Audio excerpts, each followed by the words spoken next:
मुझे दया आती है उन बच्चों पर जिनमें मेरा बच्चा भी शामिल है। मैं भी उसी समाज की पैदाइश हूँ, उसी समाज के दबाव मुझ पर भी काम करते हैं।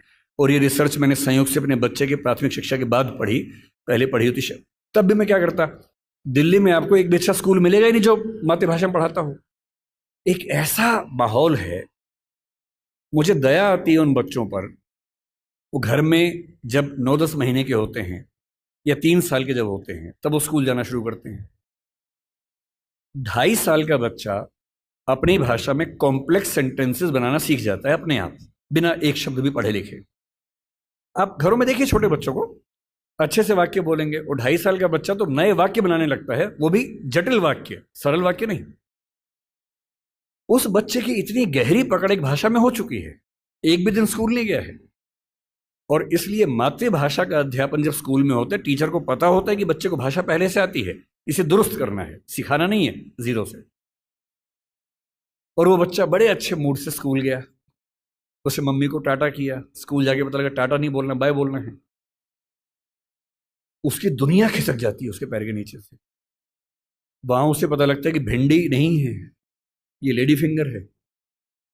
तुम जो लाए हो वो आलू नहीं है, पोटैटो है।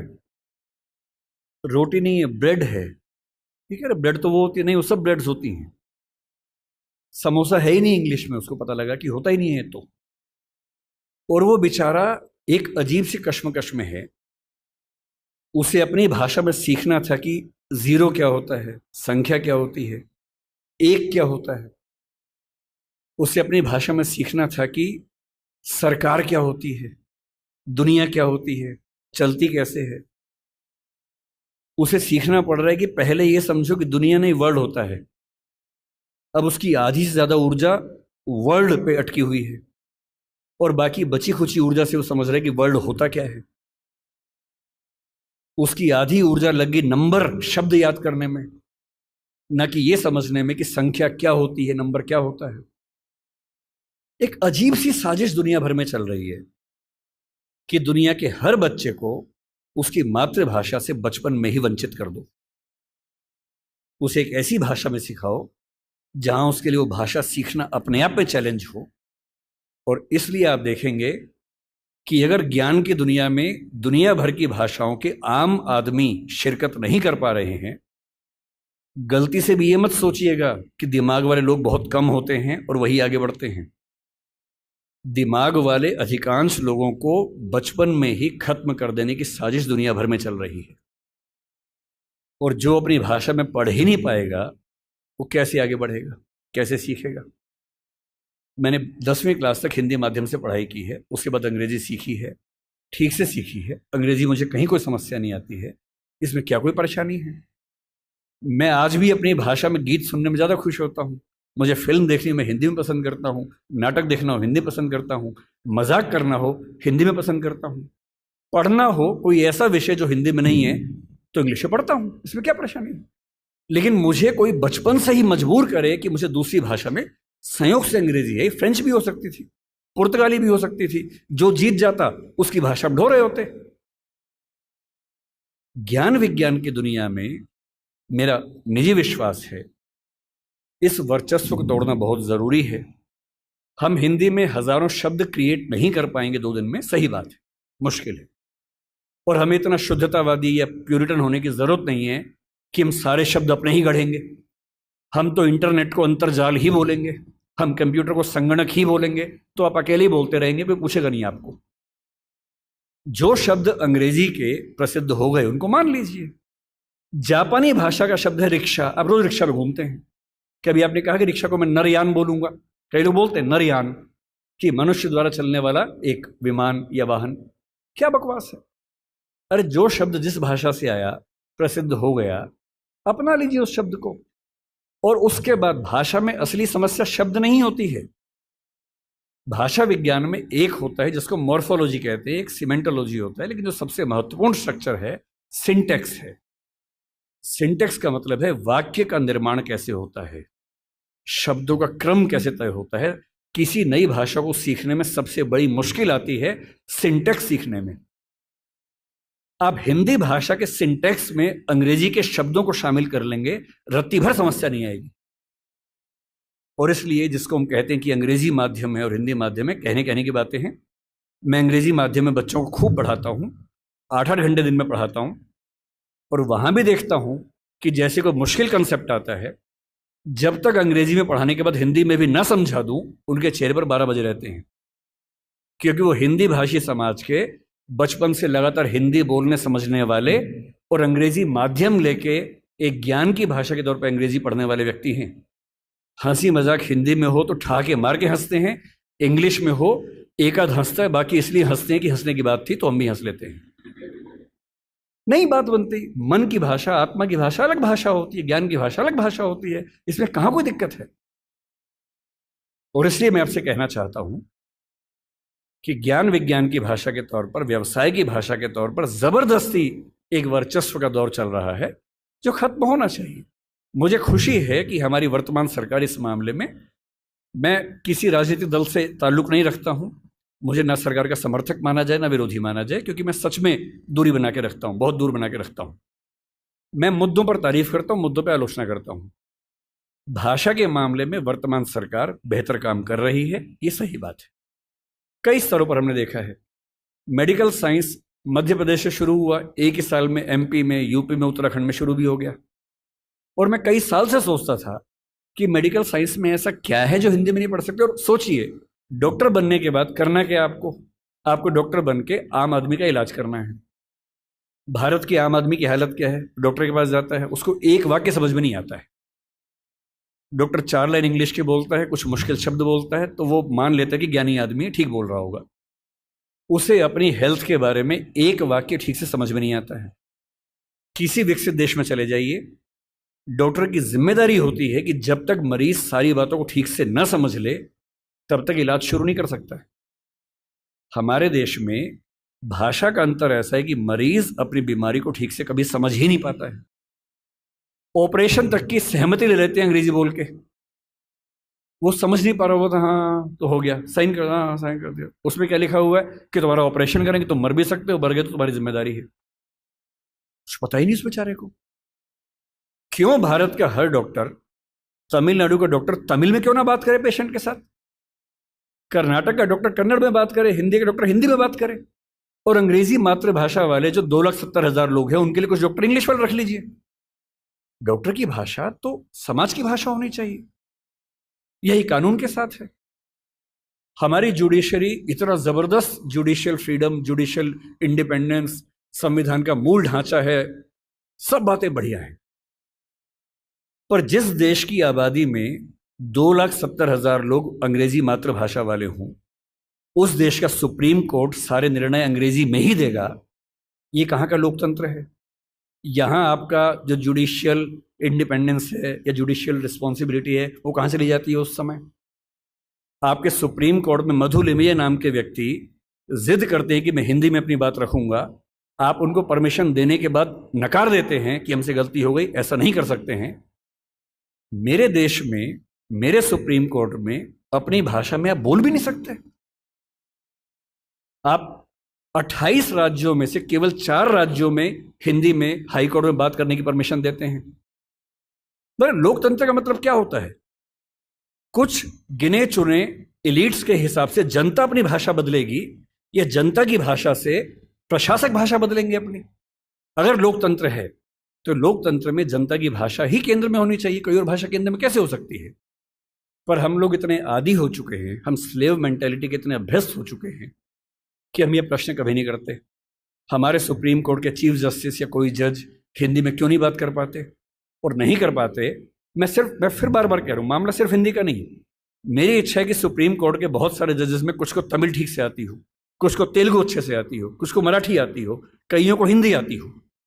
और बेंच का फैसला करते हुए ये भी एक पॉइंट ध्यान में रखा जाए कि मामला कहाँ का है और उस मामले में ऐसे जज को प्राथमिकता मिले जो उस भाषा को जानता हो, ताकि केस मेरा है, मुझे हिंदी आती है, मेरा वकील अंग्रेजी में कुछ कुछ बोला, जज ने कुछ कुछ बोला, फैसला हो गया, मुझे पता ही नहीं कि क्या हुआ, और इतने में पुलिस आगे मुझे ले गई और मैं परेशान हूं कि हुआ क्या। मेरे मामले के किसी प्रसंग में मेरी भूमिका ही नहीं है, क्योंकि सारी प्रक्रिया 2 ऐसे व्यक्तियों के बीच में चल रही है जिनके पास एक भाषा है जो मेरी भाषा नहीं है, जबकि मामला मेरा है। और कहने को लोकतंत्र है। ये लोकतंत्र नहीं है, ये भाषा के स्तर पर तानाशाही है, बुरी चीज है। और मैं जब भी ये बात कहता हूं, बार बार कहता हूं, ज्ञान की भाषा के तौर पर अंग्रेजी का सम्मान करना जरूरी है, क्योंकि रिसर्च आप उसके बिना नहीं कर पाएंगे। बहुत मामलों में सीखने की जरूरत है, उससे भी, जापानीज से भी, फ्रेंच से भी, सबसे सीखने की जरूरत है। लेकिन आपके देश के सुप्रीम कोर्ट में, हाई कोर्ट में आपकी भाषा में बात ना होती हो, ये बुरी बात नहीं है, शर्मिंदगी की बात है। हमें एक समाज के तौर पर शर्म आनी चाहिए, ये उससे कम बात नहीं है। इसलिए जब कोई मुझसे कहते कि राजभाषा के तौर पर आपकी क्या कल्पना है, 14 सितंबर का दिन आज है, हम आज के दिन ये सेमिनार क्यों कर रहे हैं? 14 सितंबर 1949 को शाम को 6 बजे एक फैसला हुआ था। एक अजीब सी अफवाह लोगों ने उड़ा रखी है। कहते हैं कि 14 सितंबर को मतदान हुआ कि भारत की राजभाषा कौन सी होनी चाहिए, हिंदी या अंग्रेजी। वोटिंग हुई, आधे वोट हिंदी के पक्ष में उठे, आधे अंग्रेजी के पक्ष में उठे, एकदम बराबर हो गया। कई लोग संख्या बोलते हैं, 77 हो गया। और तब स्पीकर ने, डॉक्टर राजेंद्र प्रसाद ने अपना कास्टिंग वोट दिया, क्योंकि उनके पास अधिकार है कि वोट डाल सकते हैं लास्ट में, अगर बराबर हो जाए तो, हिंदी के पक्ष में दिया, और इससे हिंदी भारत की राजभाषा हो गई। इससे बड़ा कोई झूठ नहीं है। ऐसा कुछ नहीं हुआ था संविधान सभा में, सफेद झूठ है। 12 सितंबर को शाम 4 बजे इस मुद्दे पर बहस शुरू हुई। संविधान सभा की डिबेट्स पढ़ के देखिए, 180 पेज की डिबेट है राजभाषा की, 180 पेज, 1-2 पेज का मामला नहीं है। संविधान सभा के वॉल्यूम 9 में ध्यान से पढ़िए, पेज नंबर लगभग 1130 से 1390 के आसपास का मामला है। 180 पेज की डिबेट है, उसमें खूब मुद्दे हैं, छोटी मोटी वोटिंग हो रही है के मामलों में। संविधान सभा का बेसिक उसूल था कि अंतिम रूप से वोटिंग नहीं करेंगे, सहमति से काम करेंगे। वोटिंग बीच बीच में होती रही। पहला विवाद यह था कि राजभाषा कौन सी हो, हिंदी हो कि अंग्रेजी हो या हिंदुस्तानी हो। अंग्रेजी पर तो बात थी नहीं, हिंदी या हिंदुस्तानी। महात्मा गांधी हिंदुस्तानी कहते थे, पर 1949 में वो थे नहीं। उनका हिंदुस्तानी का मतलब था हिंदी उर्दू का मिक्सचर, जो देवनागरी और फारसी में लिखी जा सके। दूसरा स्कूल ऑफ थॉट हिंदी की बात करता था। अंत में सहमति बनी, हिंदी ही भारत की राजभाषा होगी। राजभाषा यानी सरकारी कामकाज की भाषा। दूसरा सवाल था कि लिपि कौन सी हो, देवनागरी हो, कुछ ने कहा कि देवनागरी और फारसी हो, कि हिंदी को फारसी में भी लिख सके। कुछ ने कहा देवनागरी और रोमन हो, हिंदी को रोमन में, जैसे व्हाट्सएप में लिखते हैं वैसे लिख सके। खूब विवाद हुआ, अंत में हुआ कि देवनागरी ही लिपि होगी। तीसरा विवाद यह हुआ कि जो अंक हैं हिंदी वाले, जो 1 से 0 से 9 तक के अंक हैं, वो हम अंग्रेजी के ढांचे में लिखेंगे या हिंदी के ढांचे में लिखेंगे। इस पर मतभेद था सबसे ज्यादा, इस पर वोटिंग में बराबरी हुई थी। और अंत में वोटिंग से नहीं, संविधान सभा के बाहर की बातचीत में समझौता हुआ। मुंशी साहब थे, के एम मुंशी थे, आयंगर साहब थे, उनकी बातचीत में समझौता हुआ कि ठीक है, अंतर्राष्ट्रीय अंक मान लेंगे। और उसके बाद गहमा गहमी के बाद, 2 घंटे की रिसेस के बाद, 14 सितंबर शाम 6 बजे आखिरी सेशन इस मामले पर हुआ, 2.5 दिन की बहस के बाद। और तब ध्वनि मत से, बिना किसी वोटिंग के प्रस्ताव पारित हुआ कि हिंदी भारत की राजभाषा होगी, देवनागरी उसकी लिपि होगी, और अंकों का अंतर्राष्ट्रीय स्वरूप उसका स्वरूप होगा। इस झूठ को मन से निकाल दीजिए। ये झूठ मैंने भी 1000 बार सुना था अपने अध्ययन के दौरान, हमारे अध्यापकों को भी ऐसा लगता था, मुझे भी ऐसा लगता रहा कई साल तक। संविधान सभा की डिबेट्स पढ़ी तब समझ में आया कि ये भ्रांति है, ऐसा कुछ नहीं हुआ था। पूरी सहमति के साथ भारत की राजभाषा हिंदी बनी थी 14 सितंबर को, और इसलिए आज के दिन को हम लोग हिंदी दिवस मानते हैं। और क्यों ना बनती, आप सोचिए क्यों ना बनती। दुनिया में 2 तरह के देश हैं, एक इंग्लैंड जैसा है, फ्रांस है, स्पेन है, जर्मनी मान सकते हैं, आज के समय के जर्मनी मान सकते हैं, उस समय का तो नहीं, आज के जर्मनी मान लीजिए, आप ग्रीस को मान लीजिए। ये सब देश वो हैं जो एक देश एक भाषा वाले लोग हैं। बांग्लादेश को मान लीजिए, बांग्ला बोलते हैं, एक देश एक भाषा है। पर कुछ देश ऐसे होते हैं जहां एक भाषा नहीं होती है। स्विट्जरलैंड में देखिए, छोटा सा देश है, 3 राजभाषाएं वहां पर हैं। बेल्जियम में देखिए, छोटा सा देश है, पर वहां भाषाएं 1 से ज्यादा चलती हैं। तो उस समय एक डिबेट थी कि भारत का मॉडल कौन सा होगा। क्या हम इंग्लैंड, फ्रांस, जर्मनी के मॉडल पे चलेंगे, या हम स्विट्जरलैंड और बेल्जियम के मॉडल पर चलेंगे? तो क्योंकि भारत में भाषाएं बहुत ज़्यादा थी, उस समय हमने 14 भाषाओं को संविधान में स्थान दिया। शुरू में 13 को दिया, बाद में एक और जोड़ दिया। तो अब तो खैर 22 भाषाएं हैं 8वीं अनुसूची में। डिबेट ये थी कि भारत की राजभाषा कौन सी हो। ऐसे मामले में दो ही फैसले हो सकते हैं। एक तो ये हो सकता है कि भाई जितनी महत्वपूर्ण भाषाएं हैं सबको बना दो। अगर सबको बनाएंगे तो हर डॉक्यूमेंट 10 भाषाओं में बनेगा, वो आसान काम नहीं है। दूसरा, लोकतंत्र में क्या तरीका है, जिस भाषा को बोलने वाले समझने वाले सबसे ज्यादा हैं उसको बना दीजिए। यही सहमति बनी। स्वाधीनता संग्राम में हिंदी को राष्ट्रभाषा राजभाषा बनाने की बात किन लोगों ने की, आपने कभी गौर किया है? हिंदी को राष्ट्रभाषा बनाने के सबसे बड़े समर्थक कौन थे? महात्मा गांधी, गुजरात के थे, गुजराती आदमी। के.एम. मुंशी गुजरात के थे, पटेल गुजरात के थे, आज भी गुजरात के दो लोग लगे हुए हैं। हिंदी को भारत की राष्ट्रभाषा बनाने की जो बात आई है, हिंदी समाज से ही नहीं आई है। महात्मा गांधी गुजराती व्यक्ति होकर हिंदी के पक्ष में सबसे ज्यादा पड़े हुए थे। महाराष्ट्र में तिलक थे, सावरकर थे, वो मराठी की बात नहीं कर रहे, वो हिंदी की बात कर रहे थे। पंजाब में लाला लाजपत राय थे। आप बंगाल में जाएंगे, केशव चंद्र सेन से परंपरा शुरू होती है, सुभाष चंद्र बोस तक परंपरा जारी है, वो सब हिंदी की बात कर रहे हैं। पूरे भारत में, दक्षिण भारत तक में ये सहमति बन गई थी। महात्मा गांधी ने पूरी एक संस्था खड़ी की, दक्षिण भारत हिंदी प्रचार सभा। कितने साल तक काम करते रहे वहां पर। एक सहमति बनाई पूरे देश में, क्योंकि इतना बड़ा स्वाधीनता आंदोलन बिना एक भाषा के नहीं चल सकता। बेबीलोन की कथा बन जाती, बाबेल जैसी, कि सब लोग अलग भाषाएं बोलते हैं, लड़े कैसे अंग्रेजों से। इसलिए कांग्रेस ने 1915 के आसपास से ही भाषा पे काम करना शुरू किया और ये मान लिया कि जब तक अंग्रेजी में काम करेंगे वकीलों का आंदोलन रहेगा, जनता का नहीं बनेगा। वो वकीलों का आंदोलन जनता का आंदोलन तब बना जब लोक भाषाओं में लड़ा गया, और लोक भाषाओं में सबसे बड़ी भूमिका हिंदी की रही। आज अगर कोई मुझसे पूछे कि भारत में कौन सी राजभाषा या संपर्क भाषा बन सकती है, आप डेटा देखिए, सेंसस को देखिए। हिंदी बोलने वालों की कुल संख्या पहली, दूसरी, तीसरी भाषा के तौर पर भारत में कितनी है इस समय? 69 करोड़ है 2011 के सेंसस में। 57% ऑफ पॉपुलेशन भारत की, first, second, third. First language में 43.6% है, तीनों मिला लें 57%, 69 करोड़ संख्या है। क्यों है? 10 राज्य हिंदी भाषा वाले हैं। फिर वो सारे राज्य जो संस्कृत से ही बने हैं, वो हमारे ननिहाल के हैं। इसलिए आप महाराष्ट्र जाएंगे, क्योंकि मराठी संस्कृत से बनी है, आपको मराठी हिंदी में दिक्कत नहीं आती, क्योंकि दोनों की रूट सेम है। यही गुजराती में है, यही पंजाबी में है, यही सिंधी में है, यही असमिया में है, यही ओडिया में है, यही बांग्ला में है। ये सातों राज्यों की भाषाएं संस्कृत के रूट से बनी हुई है, इसलिए हमारी रूट सेम होने से दिक्कत नहीं आती है। केवल दक्षिण भारत की चार भाषाएं मुख्य रूप से, और उत्तर पूर्व की, असम की आगे की भाषाएं। उत्तर पूर्व में भी आप अरुणाचल प्रदेश जाइए, हिंदी में कहीं कोई दिक्कत नहीं है। अरुणाचल प्रदेश में बड़ा आश्चर्य की बात है कि हिंदी सब बोलते हैं।